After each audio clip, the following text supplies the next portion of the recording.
Les gars, et si le numéro 9 du Barça finalement c'était Rafinha? Plus besoin de Julián Alvarez. La vraie araignée, c'est lui. La nouvelle célébration, il va la faire à chaque but. Victoire 2-0 du Barça face à Bilbao. Le fameux club de Nico Williams. On n'oublie pas, hein, on n'oublie pas. Un but de Rafinha, un but de Fermin. Plusieurs choses à retenir ce soir. Le but de Rafinha qui a 3 buts en 2 matchs. Le match exceptionnel de Pedri. Les gars, la vérité, j'aime bien le taquiner, tout ça.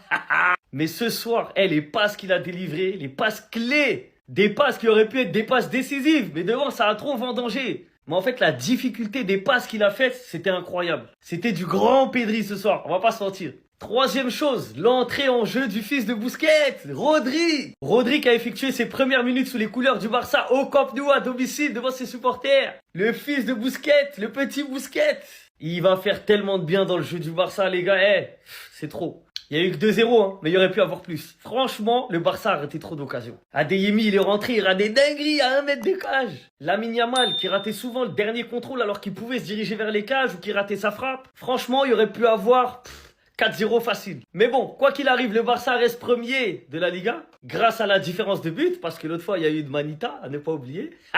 Le Barça qui a mis 7 buts en 2 matchs et encaissé 0 but. Donc c'est tout logiquement que le Barça est devant le Real Madrid. Aïe. Le football est toujours premier. C'est le football qui gagne. Rafinha en faux neuf. C'était l'un des trucs les plus logiques. Un joueur qui, quand il est ailier gauche, passe son temps à dézonner et à se retrouver à l'entrée de la surface ou dans la surface. C'était sûr que ça allait donner du lourd en le positionnant en faux neuf. C'est l'un des joueurs qui a la meilleure qualité d'appel au monde. Ses appels sont tranchants et il sait manger les bons espaces. Avec des joueurs comme Pedri, pas mal, comme Gordon ou bien même comme Fermin Lopez. Fermin qui occupe beaucoup d'espace dans la surface. Bien évidemment que c'est facile pour Rafinha de se démarquer et surtout de faire les appels qu'il veut car il sait qu'il va recevoir le ballon dans les pieds avec un Pedri au milieu de terrain. La passe que Pedri lui envoie, excusez-moi les gars, mais c'est du grand n'importe quoi. Mais The Weeknd, vous allez finir par respecter et retirer ce vilain surnom. Rafinha en Liga, c'est 2 matchs, 4 de GA.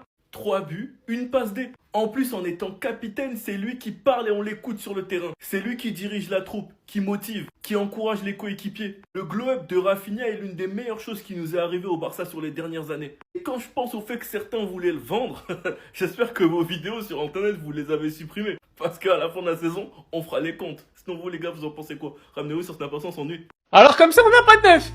Alors comme ça, vous me regardez dans les yeux et vous me dites, ah, le mercato du Barça, si Julián n'y vient pas, 2 matchs, 4 goals assists, Unai Simon par terre comme une serviette, et vous m'expliquez qu'on n'a pas de neuf. Il est là, notre neuf. Faut juste lui donner le numéro. Il est là, le 9 du FC Barcelone. D'ailleurs, peut-être vous allez me prendre pour un fou, mais je pense que je vais acheter son maillot, je vais le floquer Rafinha, et je vais le floquer 9. Comme ça, je dirais qu'on a R9. Et si vous voulez faire comme moi la famille, vous allez juste sur Street Player avec le code Ben, vous faites plaisir, vous prenez le maillot de Rafinha et on le floque tous 9. Comme ça on dit tous qu'on a R9.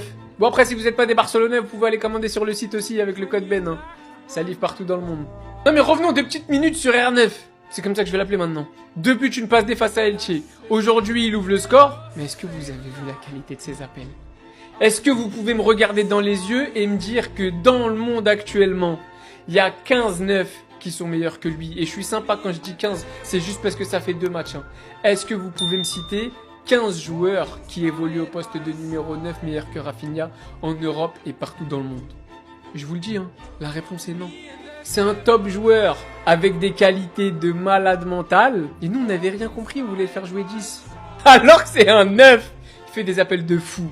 Il presse comme un malade. Il a une putain de finition. Est-ce que c'était pas en réalité le 9 qu'il nous fallait?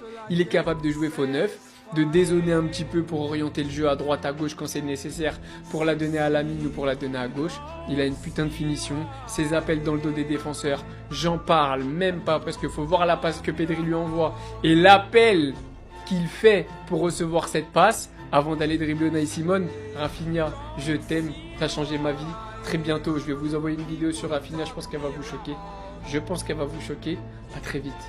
Est-ce qu'on peut m'expliquer pourquoi un ailier gauche fait partie des meilleurs numéros 9 du monde? S'il vous plaît, j'arrive pas à comprendre. Expliquez-moi le football. Pourquoi un mec qui en ailier gauche fait une saison quasiment ballon d'or en 24-25, vient au poste de faux 9 et est le joueur avec le plus de goal assist en Liga sur ses 2 premières journées? Pourquoi il est si fort? Sur le terrain, c'est exceptionnel, mais la mentalité de ce capitaine, il faut qu'on en parle aussi. Depuis le temps qu'on dit que c'est lui notre vrai capitaine. La célébration pour Alvarez, encore une fois, je suis désolé, son fils, c'est bien l'excuse de son fils.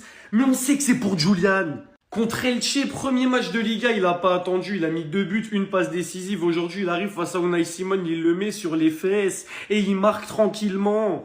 C'est trop grave ce mec-là. En fait, vous avez oublié qui c'était ce mec. Vous lui avez manqué de respect. Une petite blessure en 25-26 et une saison pas complète vous a fait oublier qui ce mec-là était. C'est le joueur avec la plus grosse campagne all-time en termes de goal assist en Ligue des Champions. Rien que ça. Je comprends mieux pourquoi pour le Barça c'était soit Alvarez, soit rien. Pourquoi aller se casser la tête sur un numéro 9 dont on n'est pas sûr quand on a ce malade mental en faux 9? C'est grave, les prises de balles, la qualité d'appel, c'est la meilleure qualité d'appel au monde. Il faut le dire ça aussi. Il est trop polyvalent. Les amis, sachez une chose. On a le meilleur capitaine du monde, déjà ça c'est sûr et certain, la mentalité. Un des meilleurs ailiers gauche du monde, ça c'est sûr et certain, il vous l'a montré en 24-25. Et là il arrive pour vous montrer que c'est aussi un des meilleurs numéro 9 du monde. Parce que Rafinha c'est n'importe quoi, il se contente pas d'être le meilleur à un poste, il le fait à plusieurs postes. Rafinha numéro 9, on peut le dire, c'est quelqu'un qui va concurrencer Kylian Mbappé en termes de goal assist cette saison. C'est complètement approprié ce poste de faux 9. Joueur hybride, joueur que tu vois partout sur un terrain, participe au jeu, pressing et surtout, le meilleur de tous, la qualité de ses appels. La qualité de ses appels combinée à la qualité de passe d'un Pedri ou même d'un Eric Garcia qui a cette faculté à pouvoir casser des lignes. Il part dans le bon moment, dans le bon timing. Il est rapide, il est intelligent. Alors on parle, c'est le meilleur buteur de la Liga ex aequo avec Mbappé. J'avais dit en début de saison que s'il était mis à ce poste-là, il ferait une meilleure saison que sur la saison 24-25. Là, je parle d'une équipe qui n'est même pas encore bien rodée. Attendez d'avoir Olmo, Rodri, Pedri alignés ensemble. Et là, je vous dis que ce sera football régal pour Rafinha. Sans parler de Xavi Espart qui lui sert quand même pas mal de caviar. Je vous l'ai déjà dit, mais cette saison, c'est top 3 BO pour Rafinha. Et je vous l'assure, il finira pas 3e.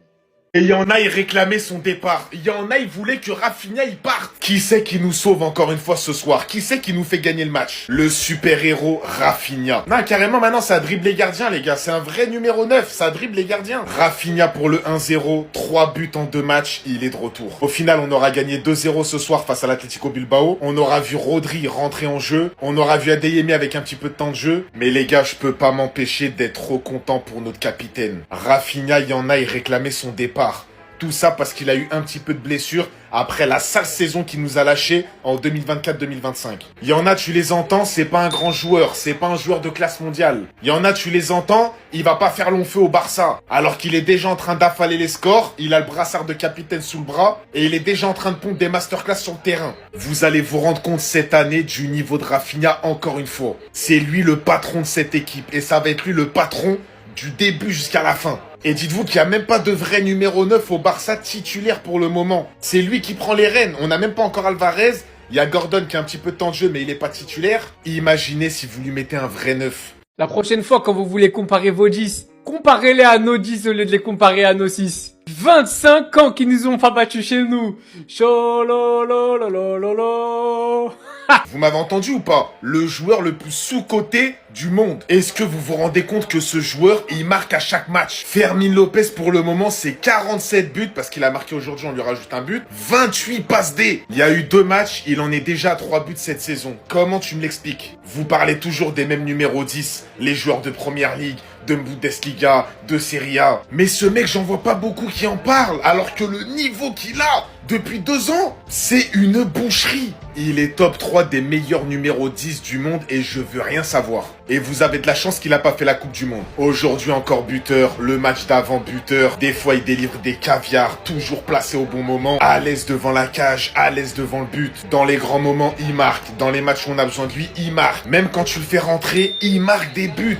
Les gars, je vous jure, on se rend pas compte de la chance qu'on a d'avoir ce joueur au Barça. La chance qu'on a d'avoir Fermin Lopez et ça encore pendant de nombreuses années. Ce mec-là, tu le mets en numéro 10, t'es sûr d'avoir minimum 15 buts à l'année. L'année dernière, il a mis 13 buts. Là, il est déjà à 3 buts en 2 matchs.